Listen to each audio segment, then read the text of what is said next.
Hi, nice to meet you. Hi, nice to meet you. Thank you for the interview today. Could you explain yourself a little bit? Yeah, of course.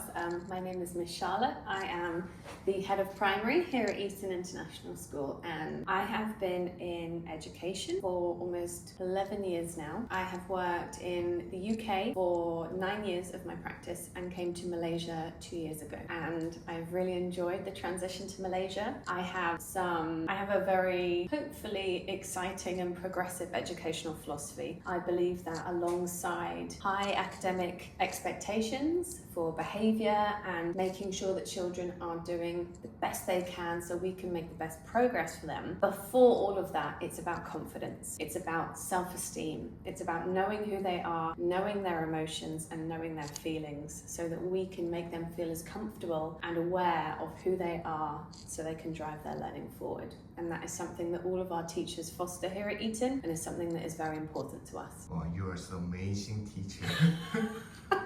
Wow, it's amazing. All right, we'd like to start the real interview now. Yeah. The first question is, what is the educational philosophy and mission your school? Yeah, it's an interesting one because it feeds into everything we do. Before we start to plan exciting maths lessons and English writing lessons, the theme that goes through it is always active learning, independence, resilience building for our children.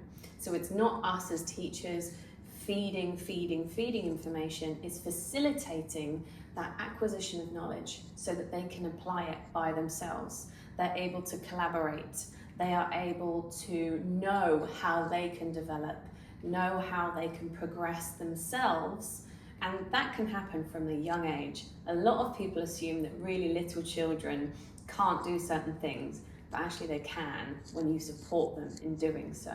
And that is how we achieve excellent results, but also children that are ready for the wider world, ready for secondary school, and ready to take on challenges that face them, not just in the world of work, but in society as well. Okay, wow. So your school is really, I can feel, is really take care of the students' future and their learning. Yeah. It's really impressive. Thank you so much. We're very proud of it. Oh, wow. The next question is, what are the common challenging international students face in the school? And how does the school help them overcome those challenges? I think when I think about the children and how they experience the school, every child is different. Every child has their own strengths, unique characters that they bring to our diverse and dynamic community. But certain things that we see, not just with international students, but with little ones, is building peer relationships, building friendships. And when it comes to language barriers, that is definitely a thing. That is certainly something that we acknowledge. We use a lot of sign language to try and help be really inclusive. Nobody knows sign language in this school. And so teachers are learning it. We're all learning a new language together. That helps us. And we do it not in lessons, we do it through assemblies, we do it through how we say well done, good work. To the students, so helping them understand that mistakes are okay, that we're all learning. Teachers make mistakes too, head teachers make mistakes too, so that we can feed into a comfort level. We can tap into them feeling more confident and knowing that it's okay, we're all trying. That's something that they face on a regular basis when they come in. You know, when they come in and their language level is 0, that is a really scary place to be. And a really important thing for us to do as adults in that is to try and understand other people's perspectives, the families that are coming in, the children that are coming in. Why are they feeling sad? Why are they feeling nervous? Once we understand that, we know how to help them. Yeah, exactly. It's mostly foreigner families, they come to Malaysia, they worry about their language barrier. Yeah, of course. The children, they are afraid of going to school because of the language. Of course. Yeah, whereas your school is really the teacher learned their language and then trying to make them comfortable. Absolutely. It's really nice. It is, and we try and build individual relationships with the children. We have homeroom teachers that are with them all day. So from the early stages of them joining our school, if the homeroom teacher builds a relationship with them, then they know they've got a safe person. Mummy and daddy aren't with them, In right? the school, so homeroom teachers are their parents. Yes. Yes. It's their friends, their counselor, their teacher, their family. Yeah, I can feel it. Your school teachers really love children. It's the only reason to be a teacher. Yes. Yeah. And then the next question is many Korean parents, when they're considering the alumni in the international school, is often worried about the children's English level, and then whether they will be able to adapt well to the school environment.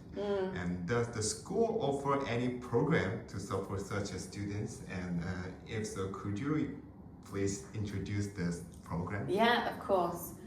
I like to approach this question in two ways. So we have our program, but we also have our general approach to teaching and to helping bring families into our community. So our program, when we have children who apply for our school and language is a barrier, I will meet with the year 1 and 2 children to find out what their level of English is, and the older children will do an assessment.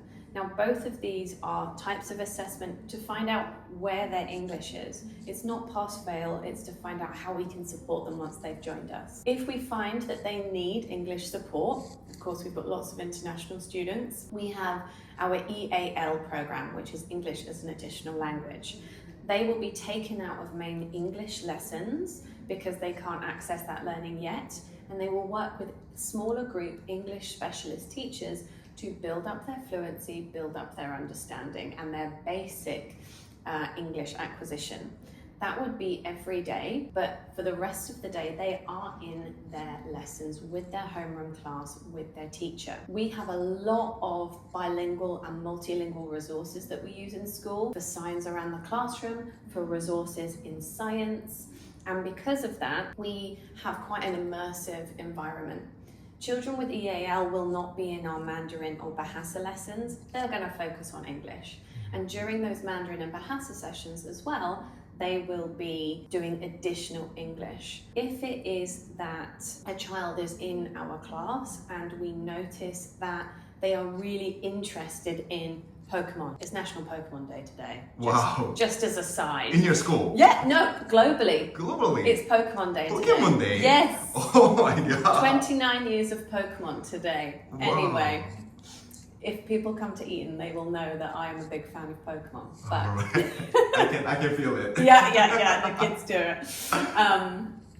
So we find out their interests, find out what they love, and make links to that as well. So if it is that they love Pokemon, we would make a resource that was themed like Pokemon so that they've already got excitement towards it. As a culture of the school, we know that different cultures have different values and look at learning in a different way. So we try and get to know what Korean learning and Korean schools look like, what Mandarin schools and Chinese school and learning looks like, so that we can understand where our children have come from, what their experience has been, so that we can help them step towards the routines of Eton. Yes, I'm really shocked. It's everything. Yeah. Really? Your EL program is quite nice and very helping this new student in Malaysia and the new 2 English students. So yeah, it's a really Definitely. I think Yay. it's perfect. Ah. Yeah, perfect program. I'm so glad.